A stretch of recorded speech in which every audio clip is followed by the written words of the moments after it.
Aku tersentak bangun. Dan yang pertama kulihat adalah ponselku yang berkedip gila-gilaan. Bukan panggilan, melainkan ratusan notifikasi aplikasi yang tiba-tiba membutuhkan login ulang. Awalnya, kupikir ini cuma error biasa. Aku meraihnya. Dan kengerian pertamaku bukanlah melihat hantu, melainkan melihat daftar kontak teleponku. Mereka semua hilang. Lenyap, tidak ada nama, hanya deretan angka-angka asing yang tak kukenali.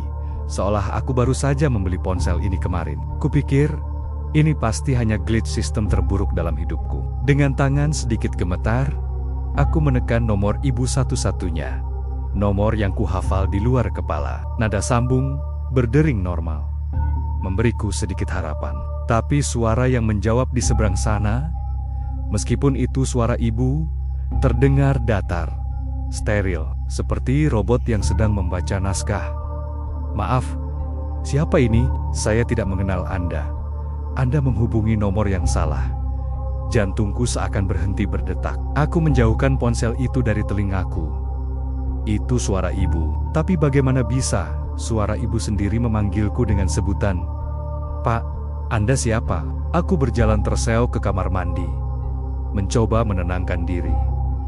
Mungkin ini semua hanya mimpi buruk yang terasa nyata. Aku menatap cermin, mencari kepastian di wajahku sendiri. Semuanya masih sama. Garis rahangku, mataku yang lelah, bahkan bekas luka kecil di pelipisku semuanya identik. Aku masih aku, tapi dunia seperti menolak mengenaliku. Lalu sesuatu yang aneh terjadi. Saat aku menggerakkan kepalaku sedikit ke samping, refleksiku tidak mengikuti. Bayanganku di cermin itu tetap diam, menatap lurus ke depan dengan mata yang hitam pekat, seperti dua lubang kosong yang mengisap semua cahaya. Tiba-tiba, terdengar bisikan samar, sangat dekat, seolah berhembus tepat di telingaku. "Kau lupa aku dulu." Refleksi itu tidak mengikutiku. Ia hanya menatapku, seolah menilaiku dari dunia lain. Aku mundur selangkah. Rasa dingin yang menusuk mulai menjalar di perutku. Saat aku menjauh, kaca cermin itu retak perlahan. Bukan karena benturan, tapi dari dalam keluar, meninggalkan sebuah celah vertikal yang sempurna. Bukan aku yang pecah, tapi dunia yang seolah menolak gambarku. Apa yang sebenarnya terjadi? Kenapa semua orang lupakanku? Dan siapa atau apa yang menatapku dari balik cermin itu? Aku merasa ini baru permulaan dari sesuatu yang jauh lebih mengerikan. Rasa takut itu memaksa kakiku untuk berlari. Aku harus mencari bukti nyata bahwa aku masih eksis. Aku menggedor pintu tetangga paling dekat, Pak Hendra. Ketika ia membuka pintu, tatapannya kosong. Ia memandangku datar, bingung, seolah aku adalah pengantar paket yang salah alamat. Ia tidak hanya tidak mengenalku, ia sama sekali tidak mengingatku. Aku dihapus dari memori sosial mereka, seolah-olah aku tidak pernah menandatangani kontrak sewa, tidak pernah memarkir mobilku di garasi, tidak pernah ada. Aku tersandar di dinding yang dingin, terengah-engah. Saat itulah aku melihatnya. Aku pikir aku dihapus dari dunia. Tapi sesuatu justru datang menggantikan tempatku. Makhluk itu berdiri diam di batas cahaya dan bayangan. Saat aku mulai berjalan perlahan, makhluk itu juga bergerak. Semakin aku dilupakan oleh manusia, semakin kuat dan jelas ia menjadi. Ia tidak mengikutiku, ia menggantikan aku. Bayangan itu membeku, tetapi senyumnya, itu bukan bayangan. Itu adalah perwujudan ketiadaan, perwujudan memori yang dihapus. Dan ia kini siap mengambil segalanya. Aku harus menemukan jawaban, sebelum aku benar-benar hilang.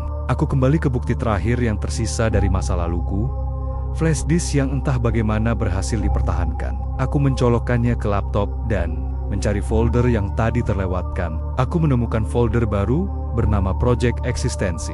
Video itu menunjukkan diriku sendiri, sekitar 2 tahun lalu, terbaring di sebuah ruangan putih yang dingin, penuh peralatan medis yang aneh. Aku melihat diriku disuntik, lalu pandanganku kabur. Aku mendengar suara di latar, suara seorang peneliti, entitas, kesadaran sosial. Tiba-tiba, suara di headphone berubah. Suara perempuan yang lembut, familiar, tetapi penuh kesedihan, berbisik di belakangku. Itu Luna, pacarku.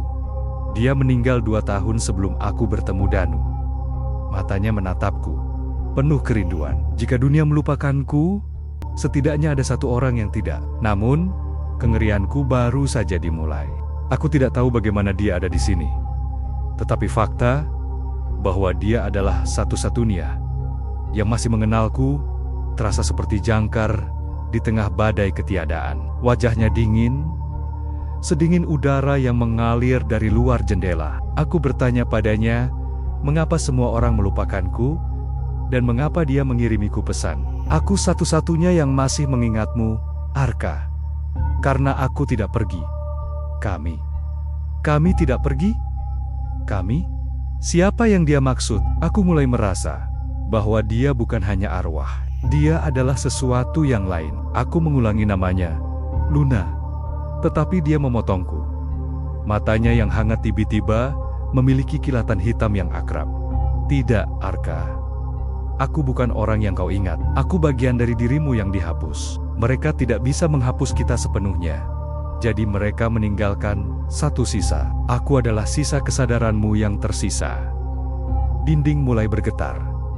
Lampu padam dan menyala lagi. Aku mulai mengerti kengerian yang sebenarnya. Entitas yang menghapusku dari dunia luar bukanlah dia, melainkan program atau proyek eksistensi itu. Dia dan Luna mungkin adalah subjek lain.